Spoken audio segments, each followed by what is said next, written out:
pourquoi il a décliné et tout ça. Je le comprends. C'est normal, c'est naturel, je le comprends. Et je prends acte un peu de sa non-présence, parce qu'il était prévu qu'il devait être là. Et ces baskets, quand ils ont fait ça, ils ont fait un faux et usage de faux. Puisqu'en début de saison, j'étais affilié, puisque c'est moi qui ai payé les affiliations. Maintenant, et en milieu de saison, je ne suis plus affilié. Donc, et comme les affiliations se trouvent à la fédération, c'est facile d'aller voir les gars de ces baskets, comme Maître l'a fait, il a été les visiter et tout ça, machin. On m'aurait dit, ça j'ai dit, sous guillemets, qu'il a donné beaucoup d'argent à ces baskets justement pour négocier justement ce retrait de l'affiliation. Parce que sans l'affiliation, moi je ne peux pas être candidat. Alors que Maître Yakhana Khalisam a bougé son argent pour rien, parce que moi je n'étais pas décidé à être candidat. Je l'avais dit depuis longtemps à la presse, je ne suis pas candidat à rien du tout. Mais je suis prêt à épauler quelqu'un pour être candidat. Je suis prêt à mettre mes moyens, je suis prêt à mettre mon argent et faire campagne pour lui, pour qu'il soit élu, pour qu'au moins le basket, nous sommes les témoins ce basket. Parce que Maître n'aime pas les fortes têtes. Parce que quand on est complexé, quand on a peur, il a peur de tout. Il a même peur de faire un débat à la télévision, à la radio, dans les journaux. Il faut toujours des questions-réponses. Vous avez interviewé Maître et vous avez vu, il vous a toujours demandé des questions-réponses. Aujourd'hui, ici, solennellement, je le défie. Je le défie. Je dis bien, je le défie. TFM est là, c'est une TV là. Je le défie d'autres télévisions. Des radios sont là, je le défie de faire un débat avec moi. C'est-à-dire un débat constructif. Je ne vais pas l'insulter, je ne vais pas le manger, je ne vais pas le bouffer. Je ne vais pas l'insulter, je ne vais pas le manger, je ne vais pas le bouffer. Mais on va parler que de basket. Exactement ce qui se passe dans ce basket et ce qu'il est en train de faire. Il fait tout le contraire de ce qu'il aurait dû faire. Il a divisé aujourd'hui le basket complètement. Le basket est divisé. Il est divisé. Donc on ne sait pas où on va avec ce gars-là. Alors, maintenant, moi, s'il est prêt à faire un débat avec moi, eh bien, où il veut, eh bien, je suis prêt à y aller. Donc, s'il vous plaît, vous, la presse, je voudrais que vous lui lanciez ce ballon de sonde et lui demandez d'accepter de faire un débat radiophonique ou télévisé sur le basket avec vous. Il ne faut pas qu'il fasse comme Serigne Mboup l'avait fait il y a quelques années. Quand on veut faire un débat à la Sen TV sur l'émission Confrontation, Serigne Mboup était invité, mais il ne savait pas que j'étais invité. Quand il m'a vu arriver, il s'est levé, il a branché son micro, il a posé, il a dit non, il ne fait pas de débat avec moi. Non, Tania, c'est pas grave, tu vas faire un débat, tu vas faire un débat. Mais boy, tu vas faire affaire de basket. Pour normaliser. Moi je dis vous êtes en train de normaliser le basket. Vous avez tué le basket. Le basket est loin d'être normalisé. Vous faites tout le contraire de ce que vous devez faire. Mais c'est ça, on va débattre de ça. Non, maintenant je suis grand, je suis vraiment, je vais débattre avec vous, mais c'est une fuite. Comme un lapin, il est parti. Il est parti. Et ce jour-là, Maître était là-bas. Mais Maître n'était pas candidat, il était à Médou. Et c'est sûr que si Maître était candidat à l'époque, il serait parti aussi comme un lapin. Donc, aujourd'hui, je l'invite à venir s'asseoir devant moi. Mais pour qu'on parle de basket. Si je refuse maintenant, eh bien, maintenant, comme dit, il fait ce qu'il veut dans ce basket-là. Comprenez? Et il va continuer à faire ce qu'il veut dans ce basket-là. Mais, il faut qu'il sache jusqu'à l'extinction du soleil. Je dis bien jusqu'à l'extinction du soleil. Il y a des gens qui l'ont su museler financièrement. Il y a des gens qui l'ont su museler par des promesses de poste et tout ça. Moi, il ne peut pas me museler financièrement parce que je suis Khalis. Et il peut me museler sur des postes parce que moi, je gagne des postes. Moi, je gagne des postes. Moi, je suis chef d'entreprise. Lui, il ne l'est pas. J'ai été ancien président de fédération. Tel livre de basket, vous le savez. Le monde, le Sénégal le sait. Et il n'a qu'à faire un peu de tiers de ce que j'ai fait. S'il le ferait, je lui dirais bravo. Et je ne demande que ça finalement, en fait. Mais il est têtu. C'est quelqu'un qui est têtu, qui est imbu de sa personne. Et il croit que, en utilisant un peu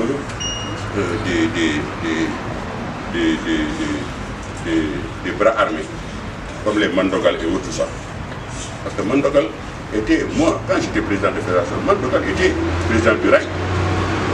Mais Mandogal était suffisamment primitif que moi je n'avais même pas envie même de le mettre même dans un bureau régional. À plus forte raison de le mettre dans un comité directeur de la Fédération sénégalaise de basketball. Première gaffe de maître. Deuxième gaffe de maître, prendre un gars comme Mandogal, qui ne connaît rien du basket, primitif dans son esprit. Et il en a fait un délégué fédéral. Et vous savez que c'est un délégué fédéral?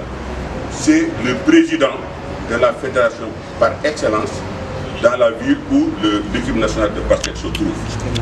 Et quand il est délégué fédéral, eh bien, le président de la fédération ne peut plus parler au nom du basket sénégalais. Seul le délégué fédéral parle. Et on prend un Mandogal, on le fait délégué fédéral. Et la grosse gaffe de Mandogal. La grosse gaffe de Mandogal. Les images sont là. Tout le monde les a, ces images là. Tout le monde. Pourquoi Amoun Ngalaj m'a dit la grosse gaffe de Mandogal, au lendemain du championnat d'Afrique, après avoir fait une bourde en Tunisie, avec l'hôtel que les Tunisiens ont réservé pour le Sénégal, 5 étoiles, ils ont boudé cet hôtel pour dire qu'ils vont aller chercher. Et ce jour-là, Mandogal a fait un scandale là-bas. Et les Tunisiens n'ont rien compris. Moi, les Tunisiens, je les connais, je les ai invités ici au tournoi de Dakar ici. Je les ai mis dans un 4 étoiles, Ils sont allés au Novotel, ils sont allés habiter là-bas sans aucun problème. Et 2 semaines après, c'est un Tunisien qui m'a envoyé l'image choc de Mandogal. L'image choc. Mandogal qui est allé se mettre tout nu comme un ver de terre. Tout nu comme un ver de terre. Donc quand on m'a dit ça, je n'y ai pas cru d'abord. Je dis c'est pas vrai. Nous n'est. C'est vrai qu'il est idiot, il est bête, il est tout ce qu'on le veut, mais ce n'est pas possible. C'est quand même un bon cœur. Mais l'image que j'ai vue, quand j'ai vu, et après, quand j'ai regardé, parce que l'image dure plus de 15 minutes. Mais pendant 15 minutes, au bout de la 12e minute, quand j'ai vu Mandogal, sa tête avec ses grosses dents, je me dis, nom de Dieu, ce n'est pas possible. Mais Mandogal faisait des choses, par décence, je ne veux même pas le dire devant les caméras. Par décence. Et il demandait $20. À cette bonne dame-là, $20. Envoie-moi $20 pour payer mon loyer. Les images sont là, en tout cas, à mon job, pour me transférer là. Donc, et ce Mandogal, comment on peut prendre un gars comme ça et le mettre dans le basket? Même si, par exemple, tu le fais Tayuloko, mais nous disons de bourde, il fait cette bourde.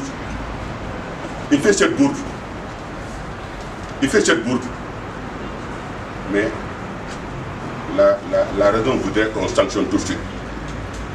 Non, mais Mendia n'a pas sanctionné. Au contraire, qu'est-ce que Mendia a fait? D'après les informations que j'ai eues, Mendia cherchait à savoir où sont passés. Il faut le fil du jeu qui a transmis ces images-là. Or que ces images-là ont circulé dans le monde entier. Dans le monde entier. Moi, ces images-là, on ne me les a pas envoyées du Sénégal. On me les a envoyées de Tunisie. Tunisie, ils m'ont envoyé. Quand un gars comme ça fait un acte pareil, la première chose à faire, parce que le basket, d'abord, c'est un lieu d'éducation. Des jeunes, des toutes petites, des cadets, des juniors, des seniors, des mères de famille qui jouent dans ce club-là. Et mettre un voyou comme ça au milieu d'eux, c'est excessivement grave. Et ce voyou est toujours là au milieu d'eux. Il est toujours là. Alors maintenant, maître, moi je lui pose la question, ce voyou-là, est-ce qu'il va continuer à le laisser dans ce basket-là pour le voir un jour se déshabiller devant les filles? Parce qu'il va le faire, parce qu'il s'est déshabillé devant la caméra, tout nu. Alors les gestes qu'il faisait devant la caméra, je me garderai de vous le dire. Mais c'est excessivement grave.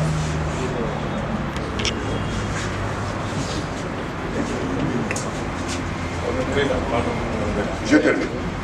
C'est un peu long, quoi. Donc, je termine. La présentation de la Coupe du Monde ce jour-ci. Comment? C'est pour vous dire que le basket appartient à Maître, parce qu'il en a fait un clan. C'est-à-dire que ceux qui sont d'accord avec lui, ceux qui ne sont pas d'accord avec lui, sont totalement exclus du basket. Comment on peut exclure un vieux Ndoye sur le basket? Moi, pour ceux qui ne le savent pas, j'ai été international de basket. Pour ceux qui ne le savent pas, j'ai été professionnel pendant 13 ans. J'ai été sponsor de ce basket-là pendant 19 ans et j'ai été président pendant 3 ans. Comment une Coupe du Monde peut venir ici? Puisque moi-même, en tant que président, j'ai qualifié l'équipe nationale du Sénégal en Coupe du Monde avec Viendo. Comment une Coupe du Monde peut venir ici et que nous, on soit zappés? On a été invité nulle part. Ni à la réception de l'arrivée, ni au palais, ni à l'hôtel. Bien que si moi invité, on se battait. Mais donne le fait. Viendo, il n'a jamais été invité non plus. Et pourtant, c'est grâce à son adresse, dans les 2 secondes, dans les 2 dernières secondes, il a envoyé le Sénégal en Coupe du Monde. C'est lui. Et c'est pas personne d'autre. Et le Sénégal est allé en Coupe du Monde pour la première fois, a fait sa meilleure prestation. Et il était dans cette équipe en même temps. Il y a un minimum de respect aux gens. Moi, quand j'étais président de la fédération, j'avais énormément d'ennemis. Sur les 27 membres, au moins les 22 étaient des ennemis à moi. Mais je travaille avec eux, je compose avec eux. Il n'y a pas un seul Bounga Khamene qui a aussi le pouvoir un petit peu fédération. Donc, et si il fait ça, et le plus grave, c'est d'avoir zappé l'entraîneur national, celui qui a qualifié l'équipe. Adidas n'a été ni à la réception de la coupe, ni au palais, ni au cocktail. Alors, il faut qu'on demande à Maître, et c'est à vous que je le demande, mais qu'est-ce que Maître veut faire du basket? Alors, sans compter que les équipements qui sont dotés pour le basket, certains disent que ces équipements, une partie se trouve un peu dans les pieds de chaussures de certains joueurs, de certains clubs. Et pourquoi pas tous les clubs? Quand on décide de donner à un club, il faut donner à tous les clubs. Ou bien on ne donne rien du tout. Alors, moi, je pense que c'est ça que je voudrais surtout souligner.